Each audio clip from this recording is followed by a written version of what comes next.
Hello friends, स्वागत है आप सबका लर्न लिटरेचर विद पिंकी में।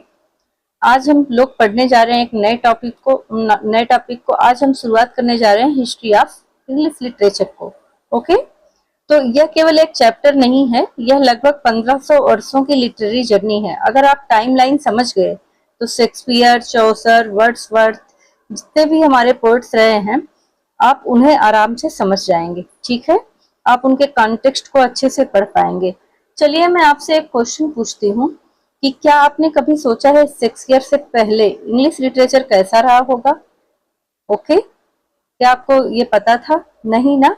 तो या आप ये सोचते होंगे कि इंग्लिश लिटरेचर की शुरुआत कहाँ से हुई? ये क्वेश्चन भी आता होगा आपके दिमाग में। तो इन्हीं सब सवालों के जवाब के लिए आज मैं आपके लिए ये क्लास लेकर आई हूँ।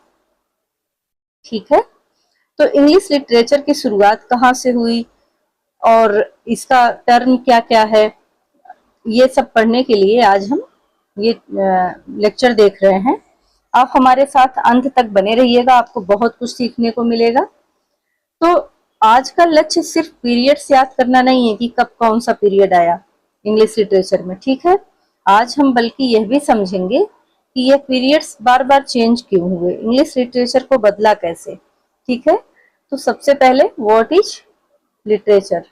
ठीक है, सबसे पहले व्हाट इज लिटरेचर यानी history of English literature means the development of English writing from the earliest period of the modern world. लेकिन लिटरेचर कभी अकेला नहीं बदलता है फ्रेंड्स। ठीक है, जब समाज बदलता है, राजा बदलते हैं, युद्ध होते हैं, या जब विज्ञान आगे बढ़ता है, तब लिटरेचर भी बदल जाता है। Remember this. ओके फ्रेंड्स, आप इसे हमेशा ध्यान में रखिएगा कि जब जब कुछ बड़ी चीज होती है उसके साथ हमारा लिटरेचर भी बदल जाता है। तो हम इसी इसी परिप्रेक्ष्य में एक लाइन आपको बताने जा रहे हैं, बहुत इंपॉर्टेंट लाइन है। ये लाइन लगभग हर कॉम्पिटिटिव एग्जाम में भी पूछी जा सकती है। ये एक इम्पॉर्टेंट लाइन है, तो आप इसे मेरे साथ नोट करते चलिए।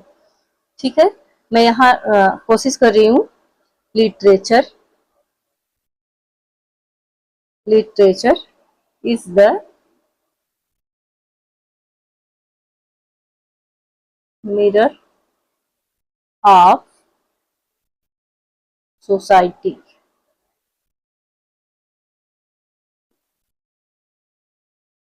थोड़ा सा गड़बड़ हुआ है फ्रेंड्स, बट आप अपने से लिख लीजिए।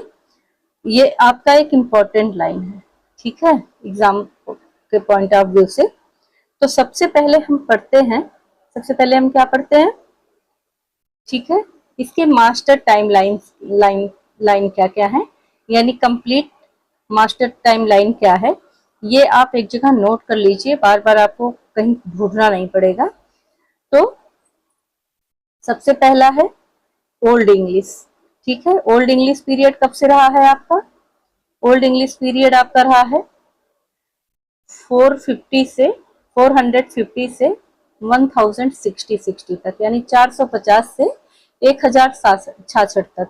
उसके बाद मिडिल इंग्लिश की बात आती है तो 1066 से 1500, यानी 1066 टू 1500। और रेनासेंस जो मेन सबसे इम्पोर्टेंट टाइम है ये। ठीक है, यानी 1500 से 1660 तक। इस टाइम लिटरेचर मैं इसको पढ़ाऊंगी, चलिए बाद में। एलिजाबेथन, ये भी एक टाइम चेंजिंग टाइम था। ये बहुत बड़ा इंग्लिश लिटरेचर का बहुत इंपॉर्टेंट टाइम है ये, 1558 से 1603 तक। फिर है रेस्टोरेशन, 1660 से 1700 तक। नियो क्लासिकल 1700 से 1798 तक। फिर है रोमांटिक 1798 से 1837। फिर है विक्टोरियन एज 1837 से 1901 तक। और फिर आपका मॉडर्न एज आ जाता है 1901 से 1945। और सबसे लास्ट जो अभी भी चल रहा है 1945 से प्रेजेंट, जो अभी भी चल रहा है। ओके फ्रेंड्स, इतनी बात आपको समझ में आ गई। तो सबसे पहले चलिए हम ओल्ड इंग्लिश पीरियड के बारे में पढ़ते हैं। किसके बारे में पढ़ते हैं? ओल्ड इंग्लिश पीरियड के बारे में। ओल्ड इंग्लिश, जैसा कि आपको इसके शब्द से ही पता लग रहा होगा, ओल्ड इंग्लिश पीरियड, इसे एंग्लो सेक्सियन पीरियड भी कहते हैं। ठीक है, इसे क्या कहते हैं?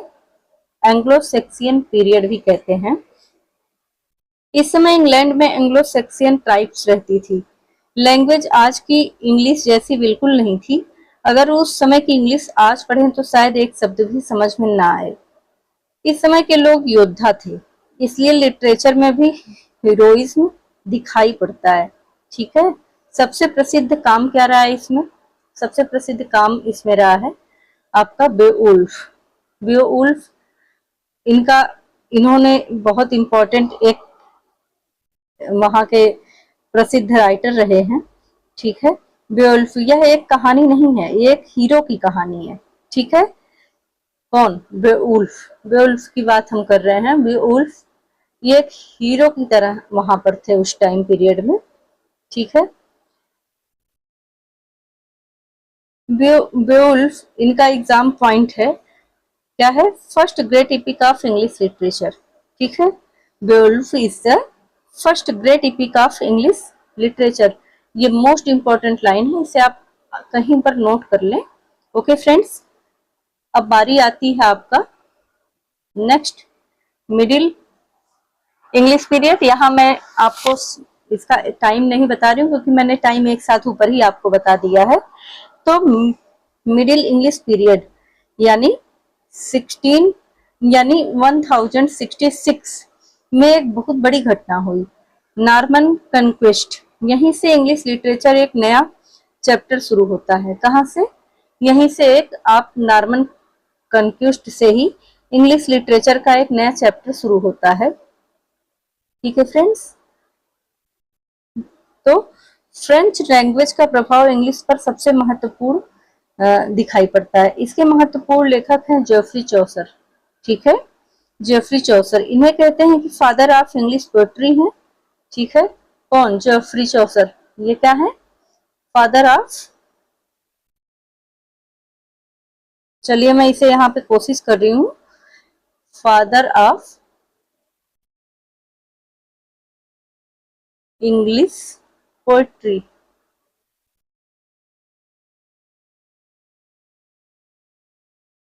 ओके फ्रेंड्स, तो जेफरी चौसर, ये लाइन कभी कभी एग्जाम में ये क्वेश्चन भी बन के आता है, who is the father of English poetry. तो ये एक इंपॉर्टेंट लाइन है, इसे आप नोट कर ले अपने नोटबुक में। इनकी सबसे महान रचना रही है द कंटरब्यूरी टेल्स। इससे खूब क्वेश्चन बनता है, कंटरब्यूरी टेल्स। ये पोएम आप ना हो तो पढ़ ही लीजिएगा। यह केवल एक कहानी नहीं है, इसमें मिडिल एज के समाज का दर्पण है। इसमें अलग अलग लोग तीर्थ यात्रा करते हुए अपनी अपनी कहानियां सुनाते हैं। ठीक है फ्रेंड्स, इसीलिए चौसर को मॉडर्न इंग्लिश लिटरेचर का आधार भी माना जाता है। ठीक है, तो अब हम आगे बढ़ते हैं। रेनासेंस, मोस्ट इंपॉर्टेंट टॉपिक आपका रेनासेंस। ठीक है, ये जो है तब आता है, ये बदलाव, रेनासेंस यानी इसे एक बदलाव कह सकते हैं, एक क्रांति कह सकते हैं। ठीक है, रेनासेंस का अर्थ होता है रिबर्थ। क्या अर्थ होता है इसका? रिबर्थ। ठीक है फ्रेंड्स, 1 मिनट। रेनासेंस मीनिंग है रीबर्थ। ओके फ्रेंड्स, लेकिन इसका किसका रिबर्थ? तो नॉलेज का। किसका रिबर्थ? नॉलेज का। ओके,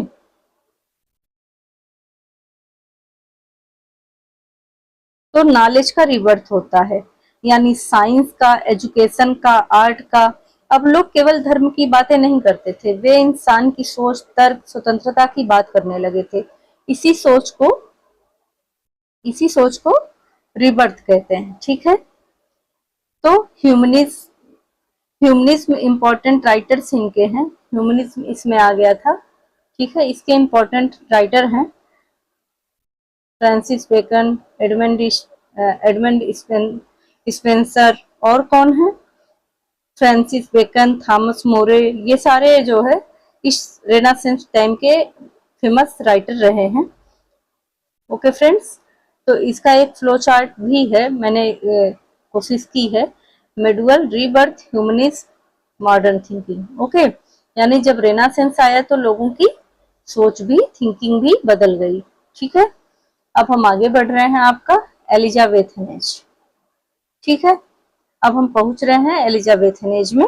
गोल्डन एज को, golden age of English literature, इसे क्या कहा जाता है? Golden age of English literature. तो ये इंग्लिश लिटरेचर का क्या है? गोल्डन एज है, golden age, most important. Okay, queen Elizabeth के समय में यही वह समय है जब इंग्लिश लिटरेचर को दुनिया भर में प्रसिद्ध बना दिया। यानी यह वही समय है जिसने इंग्लिश लिटरेचर को दुनिया भर में प्रसिद्धि दिलाई। और इस युग का सबसे बड़ा नाम है विलियम शेक्सपियर। ठीक है, विलियम शेक्सपियर। ओके फ्रेंड्स, यही है जो पूरा इंग्लिश लिटरेचर की रूपरेखा ही बदल दिए हैं। तो ये बहुत बड़े राइटर हैं, पोएट हैं, मतलब बहुत ही इम्पोर्टेंस है इनकी। इनके बिना इंग्लिश लिटरेचर को समझना भी मुश्किल है। तो दुनिया भर में इसे प्रसिद्ध इंग्लिश लिटरेचर को कौन बनाया? विलियम शेक्सपियर आए जब। इन्होंने ट्रेजेडी लिखी, कॉमेडी लिखी। ठीक है, इन्होंने तमाम तरह की क्या क्या लिखी? ट्रेजेडी लिखी, कहानियां लिखी। ठीक है, कॉमेडी लिखी, हिस्ट्री प्लेस लिखे और ह्यूमन नेचर को इतनी गहराई से समझा कि आज भी उनके नाटक पढ़े जाते हैं। याद रखिए, no writer has influenced English drama more than Shakespeare. मैं एक बार फिर से बोलती हूँ, no writer has influenced English drama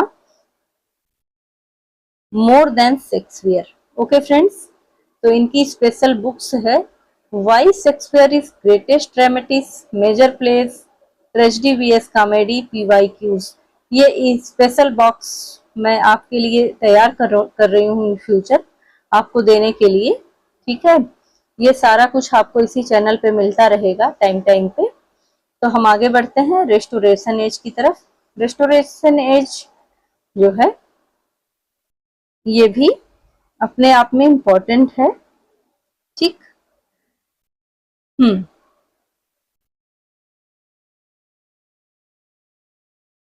restoration age, 1 minute friends. इसका फीचर्स, राइटर इसके हैं जॉन ड्राइडन, थीम है सटायर और स्टाइल है हीरोइक कपलेट। क्या है स्टाइल इनकी इस टाइम में? Heroic couplet. ओके फ्रेंड्स, अब हम आगे बढ़ रहे हैं।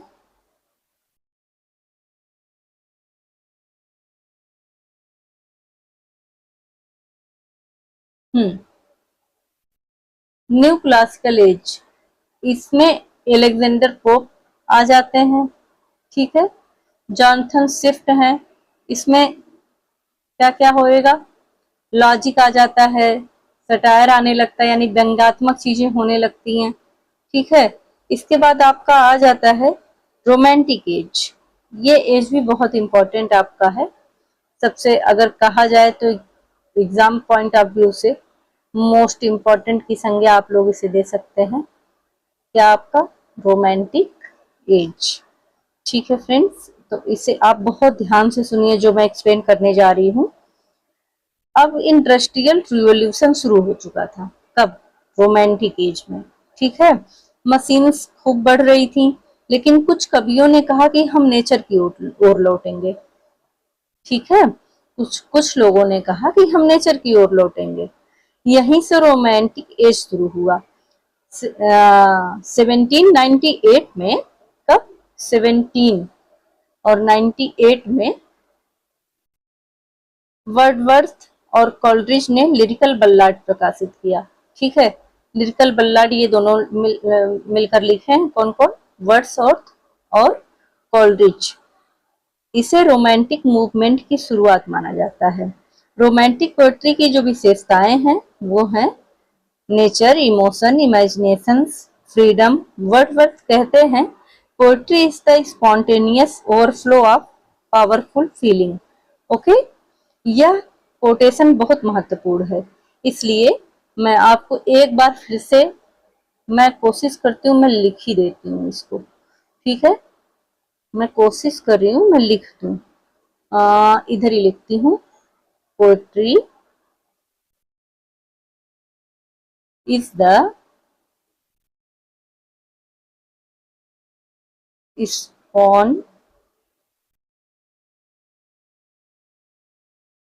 spontaneous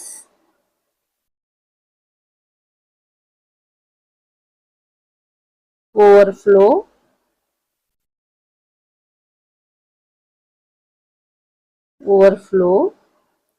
of powerful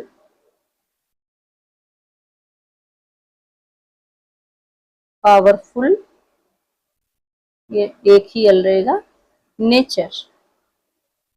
okay, powerful feeling.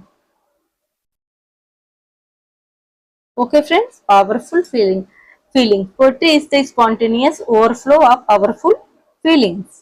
Okay friends, तो अभी हम आगे बढ़ रहे हैं, ठीक है। तो इस रोमांटिक एज के जो इम्पोर्टेंट आपके पोएट्स हैं, एस.टी. कॉलरिज हैं, वर्ड्सवर्थ हैं, शैली हैं, किट्स हैं, इन सब ने फोकस किया है नेचर पे, इमोशंस पे और इमेजिनेशंस पे, ठीक है।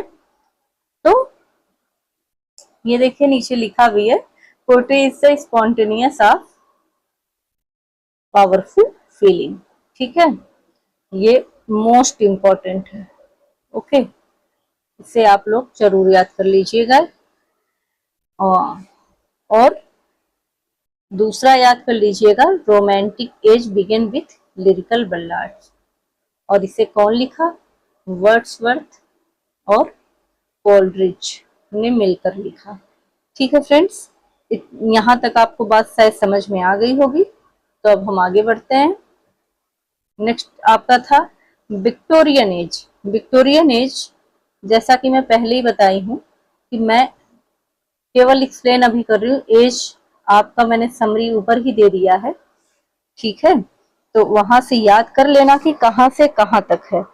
इसमें क्वीन विक्टोरिया का समय आ जाता है। फैक्ट्रीज बढ़ती हैं, सिटीज बढ़ती हैं, लेकिन साथ ही साथ गरीबी और सामाजिक समस्याएं भी बढ़ती हैं, ठीक है। इसीलिए नॉवेल सबसे लोकप्रिय जनरे बन गया। क्या बन गया? जनरे बन गया। Charles Dickens, Thomas Hardy, George Eliot, इन सभी ने समाज की वास्तविक समस्याओं को लिखा। चार्ल्स डिकेंस, थॉमस हार्डी और जॉर्ज इलियट, ये सब इन सब ने सोसाइटी में जो उस टाइम प्रॉब्लम्स थी उनको मेंशन किया अपनी बुक्स में, ठीक है। रियल प्रॉब्लम्स को इन्होंने बताया। उस समय इंडस्ट्रियल रिवॉल्यूशन आया, रियलिज्म आया और सोशल प्रॉब्लम्स को बताया गया। ओके फ्रेंड्स, अब हम आगे बढ़ रहे हैं अपने नेक्स्ट। ये यहाँ पर दे दिया है, आप इसे नोट कर लेना, ठीक है। अब हम आते हैं मॉडर्न एज और पोस्ट मॉडर्न एज को हम एक साथ बता दे रहे हैं। अब दुनिया में वर्ल्ड वार हुआ, ठीक है। इस टाइम वर्ल्ड वार स्टार्ट हो गया था। लोगों का विश्वास टूटने लगा था, ठीक है। लोगों का विश्वास टूटने लगा था, ठीक है। मॉडर्न राइटर कंफ्यूज थे, लोनलीनेस थे, साइकोलॉजिकल प्रॉब्लम्स को अपनी रचनाओं में उन्होंने दिखाया, ठीक है। इस टाइम के इम्पोर्टेंट राइटर हैं आपके टी.एस. एलियट, जेम्स जॉयस और वर्जीनिया वुल्फ, ठीक है। और पोस्ट मॉडर्न में, ये मॉडर्न की बात हुई, ठीक है।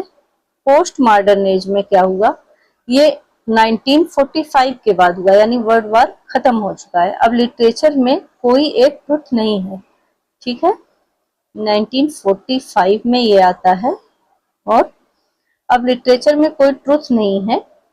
टेक्नोलॉजी, ग्लोबलाइजेशन, आइडेंटिटी, एक्सपेरिमेंट, यही पोस्ट मॉडर्न लिटरेचर की पहचान है। ओके फ्रेंड्स, तो पोस्ट मॉडर्न को मैंने बताया कि technology, identity, experimentation, globalisation, fragmentation, multiple truths, ये सारे। हाँ, तो अब यहाँ तक हम लोगों ने पढ़ लिया है, मॉडर्न एज तक, पोस्ट मॉडर्न एज तक। एक बार हम पूरा समराइज कर देते हैं, रिवीजन कर लेते हैं पूरी टाइमलाइन को। तो सबसे पहले क्या आता है? ओल्ड, ठीक है, क्या आता है आपका ओल्ड इंग्लिश, फिर मिडिल इंग्लिश, फिर रेनासेंस, फिर एलिजाबेथन एज, फिर रेस्टोरेशन एज, फिर नियो क्लासिकल, फिर रोमांटिक, फिर विक्टोरियन, फिर मॉडर्न और फिर पोस्ट मॉडर्न, जैसा कि आप लोग पढ़ लिए हो। ठीक है, यहाँ पर कुछ इंपॉर्टेंट एमसीक्यू दिए हुए हैं, चलिए हम एक बार देख लेते हैं। Father of English literature Geoffrey Chaucer. Okay, most important question मैं यहाँ रख दी हूँ। Golden age of English literature, तो Elizabethan age. Romantic age begins with lyrical ballad. Okay friends, इसके बाद है आपका फर्स्ट ग्रेट इपिक, तो बेओल्फ और greatest dramatist William Shakespeare. Okay friends, तो यहां तक हमारा हो गया। 1 मिनट, अब हम ओके, तो अभी आज हम यहाँ यहीं तक ही रखते हैं। नेक्स्ट डे हम इसके इसी ये आप एक बार पूरा पढ़ के आइएगा, नेक्स्ट डे हम इस पे क्वेश्चन लेके आएंगे ताकि ये आपका एकदम अच्छे से तैयार हो जाए। और इसी तरह की और तमाम जानकारी और वीडियोस के लिए अगर आप केवीएस, एनबीएस, यूजीसी नेट या और किसी भी एग्जाम की तैयारी कर रहे हो तो आपके लिए ये क्लास बहुत ही फायदेमंद है। तो आप इस चैनल को सब्सक्राइब कर लीजिए, नोटिफिकेशन को ऑन कर लीजिए और मेरे साथ डेली बने रहिए। आपका बहुत धन्यवाद, थैंक यू वेरी मच। आप सबका दिन शुभ हो।